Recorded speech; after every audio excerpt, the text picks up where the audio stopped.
Bonjour à toutes et à tous, soyez les bienvenus pour ce nouvel épisode du débrief 100% National 3 sur Foot Normand. Un débrief un peu spécial déjà parce que c'est le dernier de la saison, le 26e numéro d'ores et déjà, mais surtout un débrief tourné depuis le stade Jean Dasnias de Dieppe, le FC Dieppe qui reçoit actuellement Romy Pont-Saint-Pierre pour cette dernière sortie, comme on vient de le dire, de la saison.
Vous venez donc de le voir, grâce à sa victoire 2-1 face à Romy Pont-Saint-Pierre, le FC Dieppe a conclu cette saison 2021-2022 de la meilleure des façons. Malheureusement pour les Harengs, le match nul 0-0 après que la rencontre ait été arrêtée du côté de Wassel. Le match entre Wassel et la réserve du Havre n'étant pas allé au bout, le score sera entériné. 0-0 score final, signifie dans l'ordre Évreux, Wassel et le FC Dieppe. On verra dans quelques instants avec nos invités les réactions quant à ce classement final cette saison. Mais avant cela, je vous propose sans plus attendre de découvrir les images d'une rencontre qui opposait ce soir le SU Div Cabourg à la Géant. Longtemps incertain de leur avenir en National 3, maintenu officiellement une semaine plus tôt, le SU Div Cabourg et la Géant se sont livrés un ultime match dans des conditions difficiles. Au stade Hortemat, c'est l'une des révélations de la saison, Malcolm Perriand qui trouve l'ouverture à la 35e minute suite à ce corner. Div Cabourg réagit 9 minutes plus tard. Sur un terrain de moins en moins praticable, les locaux ont le mérite de réussir à combiner dans le cancané. À l'arrivée, Dominique Miquilan a le geste juste pour expédier le ballon au fond des cages de Julien Guéné. À la pause, tout est encore à faire, un but partout. Au retour des vestiaires, Div Cabourg prend l'ascendant. Trouvé au cœur de la surface, Christopher Mayoulou efface son vis-à-vis, croise sa frappe et s'en vient donner l'avantage aux siens. Un avantage qui valait bien cette célébration enjouée. Quelques minutes plus tard, suite à ce coup franc, Kevin Langlais a la bonne idée d'y croire jusqu'au bout. C'est lui qui porte la marque à 3-1, le score final, un résultat qui permet à Div Cabourg de finir 10e, 2 places devant l'avant-garde 12e. Pour sa dernière, le canet Nicolas Suzanne espérait forcément mieux. Ce soir, je suis partagé entre deux sentiments. Un sentiment de tristesse parce que j'adore le foot. Me dire que je ne vais plus retourner sur un terrain, ça fait toujours bizarre. Me dire que je ne vais pas retrouver mes coéquipiers et mes amis la saison prochaine, ça va faire bizarre. Mais Après, j'ai aussi beaucoup de joie parce que je vais passer beaucoup de temps avec ma famille. Là, physiquement, j'arrive au bout, donc ça va faire du bien aussi de couper. L'un des derniers enjeux de cette 26e journée de la saison 2021-2022 de National 3 était de savoir si l'US Alençon allait pouvoir conserver sa place dans le top 4 juste derrière. L'AF Virois était en effet en mesure de dépasser les Ornais sur le fil en se déplaçant sur la pelouse du Bayeux FC. Une pelouse pas épargnée par les averses du week-end comme on atteste ces images, mais à l'arrivée avec 45 minutes de retard, le match a bien pu se jouer comme un symbole. C'est le gardien et capitaine Jérémy Bazir qui ouvre le score sur penalty dès la 3e minute. Pour sa dernière, après 20 ans chez les seniors, le joueur emblématique du Bessin trouve une jolie lucarne pour le 1-0. Très fortement remanié pour cette dernière, l'AF Virois comprend vite que dépasser Alençon sera bien compliqué mais n'abdique pas. Grâce ou à cause du jeune Dorian Marie, c'est sur un nul et non pas sur une victoire que Jérémy Bazir aura quitté la pelouse d'Henri Jeanne sous des applaudissements nourris et mérités. Dernier match en Andazoul ce soir, après avoir passé 30 années à un bon Ça fait du coup un bel hommage pour le dernier match, donc c'est que du bonheur. Okay. Une belle fête malgré tout, malgré le temps. Et ça fait plaisir de voir plein de gens qui se déplacent pour ça, c'est cool. Ce débrief spécial tourné depuis le stade Jean Dasnias de Dieppe, le FC Dieppe qui s'est imposé ce samedi soir 2-1 face à Romilly Pont-Saint-Pierre. Ils vont rejoindre donc Mohamed Imloui, l'entraîneur de l'équipe première de Romilly, et le président Fred Perrault. Bonsoir. Bon messieurs, j'imagine que la déception sur ce dernier match, quel est ton avis Mohamed déjà sur ce match ce soir? Sur ce match, on va dire oui, de la déception et de la frustration, mais je trouve que les gars ont rendu une belle copie, je pense, ouais. Avec quelques situations où on aurait pu revenir au score un peu plus tôt, mais bon, c'était quand même une très belle équipe de Dieppe. Ouais, avec un contexte spécial. Voilà, c'est tout à fait. Mais bon, on va dire que cette copie résume un peu les 3-4 mois que j'ai pu faire, hein, avec des erreurs défensives hein, sur le premier coup de clarté. Et puis, il y a un peu d'inefficacité devant. Hein. Sur la première de Hippolyte, on peut revenir à 1. Puis derrière, on en a encore 2 autres. Mais eux, on avait beaucoup quand même. Mais bon, je suis quand même content des gars sur le groupe là qui a terminé aujourd'hui. C'était quand même bien battu, une belle copie. À l'arrivée, Fred, ça va être retour par la case régionale 1. Vous étiez le petit poussé de cette division pendant 2 saisons, parce qu'il y a quand même eu 2 saisons sur la durée, on va dire. On a profité un peu quand même. Ouais, alors du coup, c'est pas forcément une surprise de retrouver le RPFC à cette place-là, mais qu'est-ce que tu vas retenir de ce passage en N3? Un peu d'apprentissage parce que évidemment, Romilly en N3, on était un petit peu les ovnis. Enfin, je pense qu'on en a suffisamment discuté toute l'année. On a essayé de mettre toutes les chances de notre côté, bon, avec un petit budget de R2, je rappelle quand même. Malgré les efforts de notre coach, que je salue, que je remercie d'ailleurs pour cette belle saison. Et oui, de toute façon, bon, la R1, c'est pas non plus, c'est pas une punition. Hein. On a des petites infrastructures, on a un petit budget. Les hommes, ça fait pas toujours tout. En R1, en R2, on arrive à se débrouiller. En N3, c'est assez compliqué. On n'a pas d'infrastructure. Même si Mohamed nous a dégoté avec ses contacts quelques plans sympas pour les entraînements ou quoi. Mais bon, l'hiver, quand t'as pas de terrain, bon, après, bon, c'est pas. Je suis pas négatif par rapport à notre saison. On a appris. Je pense qu'il n'y a pas eu beaucoup de clubs en N3 dans l'heure. Je pense que Passy, Évreux, nous. Donc, une belle expérience. On apprend. Ni plus ni moins. Je pense que les joueurs se sont fait plaisir, j'espère au moins, les spectateurs aussi, et le reste, on revient pas à la case départ, parce que la R1 c'est quand même pas la case départ. Et puis on aura quelques ambitions quand on aura fait avec Momo le job pour refaire une équipe compétitive. On va vous remercier pour votre participation à ce dernier débrief. Merci à toi. Merci beaucoup pour la saison. À très bientôt. Ouais, on vous souhaite le meilleur en R1. Et avant de se quitter, on va quand même regarder sur Foot Normand dans ce débrief les derniers résultats, notamment celui entre la réserve de l'US Avranches et la réserve de Curville-Rouen Métropole, et évidemment entre le FC Saint-Lemanche et l'AS Cherbourg pour le dernier derby de la Manche de cette saison.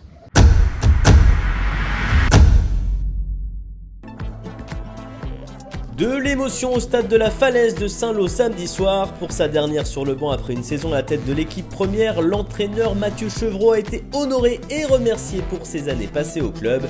Malheureusement, l'ancien Grandvillais n'a pas réussi à partir sur une victoire. Face à l'AS Cherbourg, pour le dernier derby de la Manche de la saison, ce sont pourtant les locaux qui ouvrent la marque. Bien trouvé dans la surface, William Koulibaly réussit à tromper Victor Pelleret pour le 1-0 dès la 8e minute. Sauvés de la relégation depuis une semaine, les Cherbourgeois jouent plus libérés et ça se sent. Il ne leur faut qu'une petite minute pour venir recoller. Le buteur s'appelle de nouveau Jean-Paul Koumbi. Parmi les joueurs les plus efficaces de la saison, Michael Fati vient jeter un froid à la 20e minute.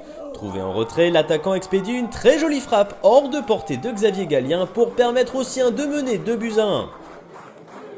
Malgré les efforts saint-lois de revenir au score et notamment cette égalisation en fin de match finalement refusée, ce sont bien les joueurs du Cotentin qui s'imposent et privent sur le fil Saint-Lô de son invincibilité à domicile cette saison.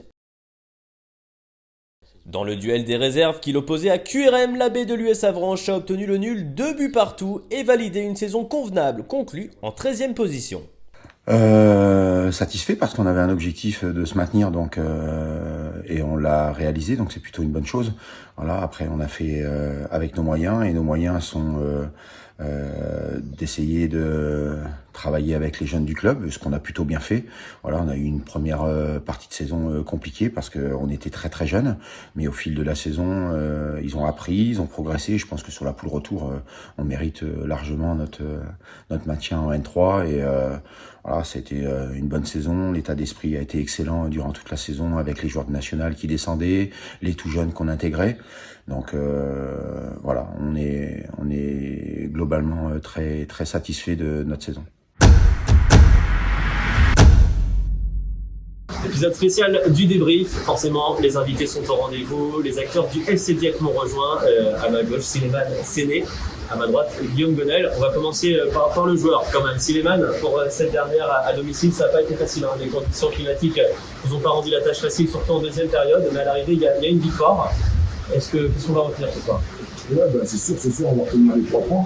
C'est vrai que c'était pas facile avec une équipe qui était en relégation, un but qui a tout donné quand même. Et ça va, ça a été, on était contents, on a fait ce qu'il fallait faire. Avec le temps, c'était pas facile, mais bon, ça va, on va retenir les 3 points quand même. Très bien. Guillaume, ça a été une soirée un petit peu spéciale sur le côté émotionnel, avec les départs spécialisés finalement de Théo Letombe et de Jonathan Dortoir. Qu'est-ce que tu as pensé de cette soirée? Tout avait été préparé en amont pour qu'ils aient une sortie à la hauteur de leur investissement, qu'on reste 22 ans dans le club et 16 ans pour jouer. Il fallait qu'ils sortent par la grande porte et c'est chose faite et je suis content pour eux parce que le mérite et petite fille sur le gâteau, même si ça restera anecdotique, mais on finit avec une victoire, donc c'est bien. Je suis vraiment content pour eux, on va pouvoir passer une belle soirée pour ensemble. Alors la question difficile va être pour Sileman, du coup, comment on va juger cette saison? Manifestement, le CNS Wassel, à l'instant où on se parle, a fait match nul, c'est insuffisant pour vous la différence particulière pour les dépasser. 3e place, donc est-ce qu'on s'en satisfait? Est-ce qu'il y a des regrets, Sileman? Franchement, on n'a pas de regrets, c'est une bonne satisfaction. On a fait une très bonne année tous ensemble, on a été jusqu'au bout, certes il y a eu des moments difficiles, mais on n'a rien lâché et notre objectif c'était de finir dans les 3 premiers. Après si on a fini la première, c'était excellent, c'est sûr. Mais franchement on a fait une très bonne saison et on est très très très fiers d'être arrivé 3e. Guillaume, même constat, est-ce que cette place sur le podium elle te satisfait? Alors je sais, notamment le média Flottement, vous avez placé parmi les favoris en début de saison. Est-ce que c'est une saison accomplie pour toi? Après il faut relever la supériorité des groupes, qui est un champion qui le mérite. Tout simplement, ils ont été au-dessus de l'eau, je les félicite. Bravo Évreux, bravo au stade d'Évreux, bravo aux joueurs d'Évreux pour leur titre de champion qui est complètement mérité. Quant à nous, on a fait une bonne partie de saison. On a été vraiment performants et la deuxième partie de saison, ça a été en denti. Il nous a manqué de la cohérence, il nous a manqué de la constance sur cette deuxième partie de saison. Malgré tout, oui, forcément, on retient que du positif. On finit sur le podium du National 3. C'était un des objectifs qu'on s'était fixé en début de saison et c'est réalisé. Donc non, c'est une saison positive et qu'il faudra confirmer dès la saison prochaine. Alors justement, la saison prochaine, on y arrive. C'est à toi le coach que je vais te poser cette question. J'imagine qu'on réfléchit déjà, on travaille déjà à ce qu'il va falloir aménager pour la saison prochaine. J'imagine que le travail a déjà commencé. Tout à fait. Oui, forcément qu'on s'est projeté déjà sur la saison prochaine. Maintenant, chaque saison son temps. Voilà, on va clôturer de belle manière là, cette 26e journée avec les gars ce soir. Et oui, forcément qu'on travaille. Quand je suis sur la prochaine saison, dans les domaines où on est perfectible, on doit être capable de s'améliorer dans certains domaines. Je sais où. Donc maintenant, c'est à moi de faire en sorte que la même équipe soit plus performante la saison prochaine. Alors, on a vu des belles images, hein, notamment dans le débrief de la montée d'Evreux. Ça donne envie pour la saison prochaine, Silman? Bien sûr, c'est bien envie. Après, l'année prochaine, avec l'équipe qu'on aura, avec l'effectif, le staff, tout ça, et puis je pense qu'on va faire une très bonne saison l'année prochaine aussi. Donc on verra bien. Maintenant, on va savourer les vacances, tout ça. Tranquille, on va laisser un peu le foot derrière nous, et on va revenir plus fort au mois de juillet, Inch'Allah. Ça va se passer. Donc le mot de la fin, Guillaume, on aura le droit quand même à nouveau de citer le FC2 parmi les favoris. Vous étiez sur le podium cette saison, vous serez dans les starting blocks. Le mot de la fin, il va être pour toi, ouais. Le mot de la fin, il est pour toi. Je pense que tous mes collègues entraîneurs et tous les joueurs du National 3 me rejoindront pour te remercier. Pour te remercier de ton investissement, pour te remercier de la qualité que tu fournis sur le niveau du travail. Je sais que c'est un investissement de dingue et je tenais à te remercier et ça donne une vraie visibilité au championnat national 3 et c'est grâce à toi et à ta collègue qui est derrière la caméra qui ne voit pas. Mais voilà, bravo, sois fier de ce que tu as fait parce que c'est vraiment un travail de qualité. Bravo à toi, Aurélien. Merci, bravo mutuel à vous les gars pour la saison. C'était un plaisir. On essaiera de revenir la saison prochaine. Voilà, nous aussi, on est en train de se préparer. Merci beaucoup d'être venu. Merci beaucoup, bonne soirée. Place à l'ultime bilan de la saison, ou presque. En raison des intempéries, la rencontre Évreux-Alençon n'a pas pu se dérouler et tous les acteurs sont en attente de savoir ce qui va advenir de ce duel. Une chose est sûre, la tenue de la rencontre ne changera plus rien. Vire n'ayant pas gagné, Alençon ne peut plus perdre sa 4e place, tandis qu'Évreux fait un magnifique champion à qui s'offre le championnat de National 2 l'année prochaine. Boissel non plus n'a pas pu aller au bout de son match contre la réserve du Havre. Avec un point pris, les hommes de Romain Djoubri seraient assurés de terminer à la 2e place, ceux du Havre pouvant espérer en cas de victoire, si le match était rejoué, de dépasser Vire à la 5e position. Dans le bas de tableau, Romy Pont-Saint-Pierre accompagne le Bayeux FC en Régional 1. C'est finalement la Gécamp qui hérite de la place de premier non relégable et peut donc remercier les équipes normandes de N2 d'avoir toutes sauvé leur place à l'échelon supérieur. Nous reviendrons plus en détail sur le classement des buteurs définitifs lors de notre émission spéciale de vendredi, au cours de laquelle les résultats des trophées du N3 seront annoncés. Vous pouvez d'ailleurs toujours aller voter sur notre site internet footnormand.fr. Pour être complet, l'équipe de Foot Normand souhaite la bienvenue dans le monde du National 3 au Havre de Montgaillard. Les joueurs du quartier du même nom ont validé dimanche leur 2e place en Régional 1 et accèdent donc à la 5e division au titre de meilleur 2e de leur poule. La saison prochaine, Évreux qui monte, Bayeux et Romy qui descendent seront donc remplacés par 3 promus de l'ex-Haute-Normandie, le SM Gonfreville-Lorcher, le Grand Queville FC et donc le S Montgaillard. Bravo à eux! Et bien voilà, c'est la fin de cet épisode, la fin tout court de la saison, ou presque, parce qu'il va rester une émission spéciale qui ne sera pas vraiment un débrief. Vous l'avez vu certainement sur nos réseaux sociaux depuis quelques jours. L'élection des trophées du N3 de Foot Normand est en cours dans 4 catégories. Rennes, le meilleur joueur, le meilleur espoir, le meilleur gardien et le meilleur coach. On se retrouve le vendredi 10 juin pour vous donner les résultats définitifs de cette élection. Il va me rester à vous remercier donc pour votre fidélité, pour tout ce que vous nous avez apporté au cours de cette saison de National 3. Merci à toutes les personnes, mais vraiment un grand merci à toutes les personnes qui ont participé de près ou de loin à ces épisodes. Sans eux, on n'aurait absolument pas réussi et on espère se retrouver d'ores et déjà la saison prochaine. Salut!